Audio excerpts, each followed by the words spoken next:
On June 22nd, 2021, Thika Road was stuck in its usual slow-moving mess, the kind of traffic where everyone is trapped in their own thoughts, unaware that something far more violent than a jam was about to unfold right behind Spamwall. In the middle of that ordinary afternoon, a blue Subaru rolled forward casually, blending into the chaos until a motorbike carrying two men glided up next to the driver's window with a level of confidence that made it look almost rehearsed.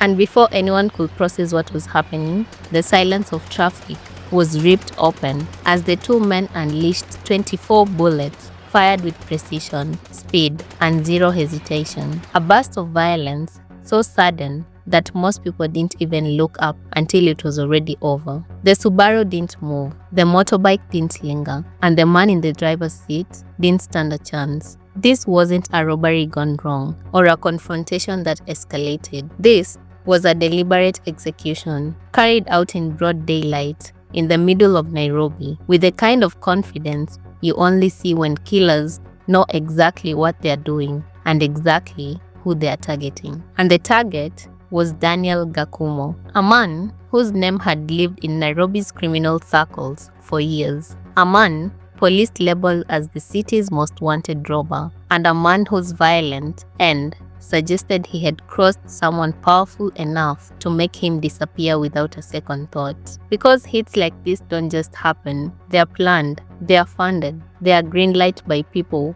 who operate in silence. And when 24 bullets are used to shut someone down, the message is always bigger than the man who died. Which leaves only one question: who finally decided Daniel Gacumo's time was up?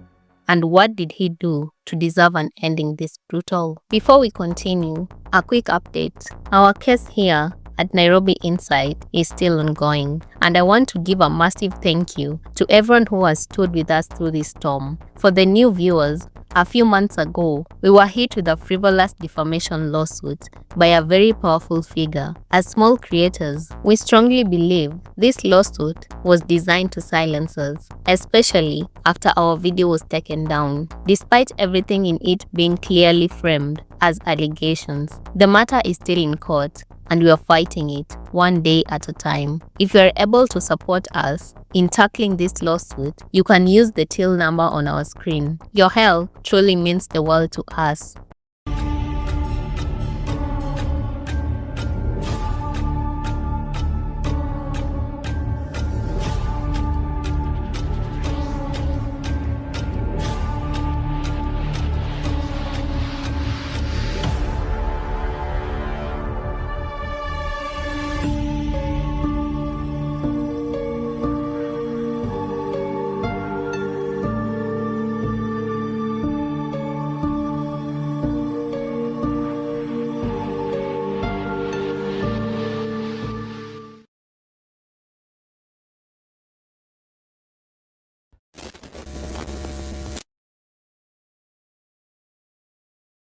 Now, to put everything into perspective, we have to rewind the clock to March 31st, 2017, a day that started like any other in the city of Eldoret. Business as usual, people moving in and out of shops, cashiers counting money, guards standing at their posts, completely unaware that something violent and chaotic was already on its way towards them. At around midday, 6 men rolled up outside Supreme Equity Bank in 3 quiet saloon cars, stepping out with the confidence of regular customers. And because nothing seemed out of place, the officers manning the entrance just kept chatting, not knowing that the men walking towards them weren't here to deposit money or withdraw it. They were here to take everything by force.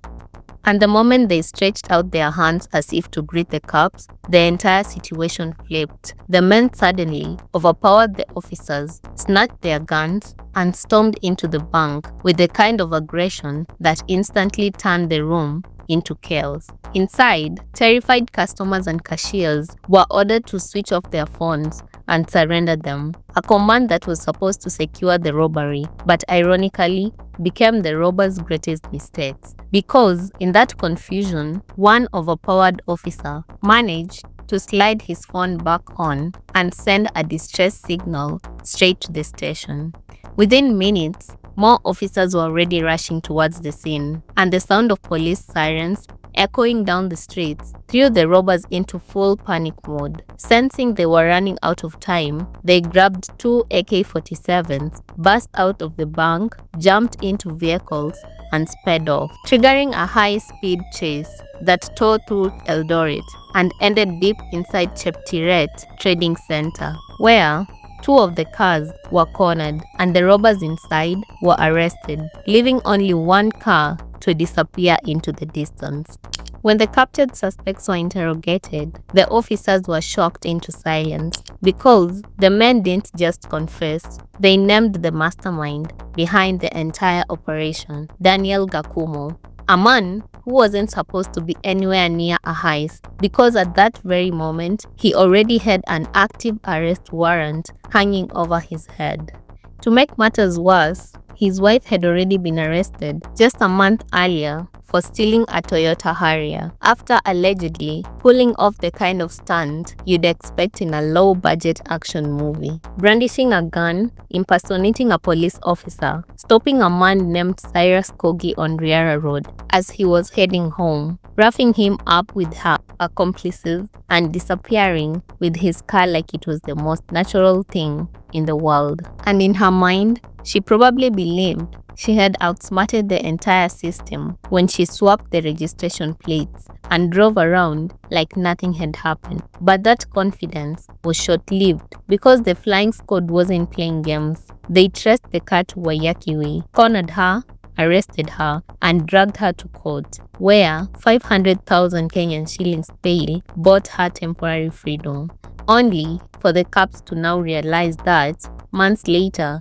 her husband was neck deep in an even bigger crime. At this point, officers couldn't help but wonder whether this couple wasn't just reckless, but straight up cursed, because every time they opened a file, the situation got darker. Daniel's criminal CV revealed that his first major strike went back to 2014, where he and an accomplice raided the Santon estate in Mwiki and made away with an Isuzu lorry, 300 gas cylinders, 117,000 shillings, and 10 mobile phones stolen from a man named Patrick Ndutire. That stunt earned him all expenses paid at Industrial Area Prison, where he enjoyed the hospitality of steel doors and bedbug-infested mattresses until another 500,000 Kenyan shilling bail set him free. And when I say free, I mean really free, because once he walked out of those gates, he showed face in court a few times, then vanished, jumping bail completely and forcing the court to issue multiple warrants that somehow were never executed. The situation became so absurd that Makadara Chief Magistrate Evelyn Olwande eventually withdrew the entire case. Because how do you keep chasing a ghost when the system itself keeps letting the ghost slip through the cracks? You might think that after everything, the arrest, the warrants, the chaos, this will have been his Damascus moment. The point where a criminal finally looks in the mirror and decides to change. But nope, you'd be wrong, because barely a year later, in July of 2015, Daniel was right back in business, and not in a small way. This time, he stole a lorry, KCV 400K, loaded with laptops and phones, worth a mind-blowing 60 million shillings, a heist so massive it could have retired him if he had even a shred of discipline. But because he didn't have a proper storage facility, he made the fatal mistake of hiding all the stolen goods at his parents' home in Ridho, Gatundu. A decision that will burn him badly, because police traced the lorry straight to that compound, arrested his mother and his wife for handling stolen property, and once again, Daniel was nowhere to be found, slipping out of reach like a ghost every time the law came knocking. It paints a picture of a man who was either unbelievably lucky or heavily protected, because after this heist, he disappeared from the streets until 2017, only to re-emerge by involving his wife in the infamous Toyota Harrier robbery from Cyrus, a crime that started the domino effect that eventually exposed him. Now, after the botched Eldoret bank robbery, the identity leakage, and the increasing heat from detectives, he was officially a marked man, and he tried to lay low again, not knowing that this time the cops weren't playing. They were on him like shadows. Fast forward to June 22nd, 2021, Daniel woke up with a smile, convinced he will end the day a very rich man, because he had already scoped out a businesswoman in Italy who handled large amounts of cash every morning, setting himself up for what he believed would be a clean, easy hit. But unbeknownst to him, this will be the last day he ever tested a cold Tusker in celebration of a successful operation, because, as fate loves to remind us, every thief has their 40th day, and today was Daniel's.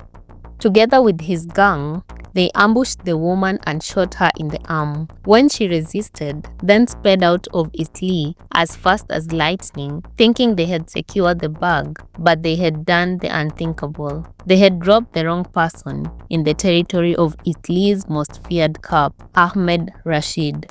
The report went out instantly. A manhunt began immediately, and every eye in Nairobi's underworld and law enforcement corridors shifted to Daniel Gacumo, because he and his crew had been on the radar for months for ruthlessly targeting business owners across the city. Hours later, with intelligence looking in, Daniel was along Thika Road near Cairo just as he attempted to turn a corner, and with the precision of trained assassins, two men on a motorbike pulled up beside his Subaru and sprayed him with 24 bullets, ending the reign of one of Nairobi's most wanted robbers in seconds. Who did it? According to missing voices in Kenya, the trigger men were officers from the Ruiru police. And just like that, the story of Daniel Gacumo came to a brutal and compromising end. A man who once slipped through every crack in the system finally ran out of luck, out of road, and out of tomorrows. From lorry heist to high-tech bank robberies to terrorizing business owners across Nairobi, his life was a cycle of violence, chaos, and close calls. But in the end, it wasn't the courts or the bail system or even a botched robbery that brought him down. It was a hunter who had been watching him for years. Because in the streets of Eastleigh, there is one name that strikes both fear and debate in equal measure: Ahmed Rashid. Feared by criminals, praised by some residents, condemned by human rights groups, his rise, his methods, and his eventual fall from one of the most complicated law and order stories in modern Kenya. If you want to understand why Gacumo never stood a chance that day, if you want to see how one man became judge, jury, and executioner in the eyes of many, watch our deep dive on the rise and fall of Ahmed Rashid. It's on your screen right now. Thank you for watching Nairobi Insight. Stay safe, stay curious, and remember, every story has another side.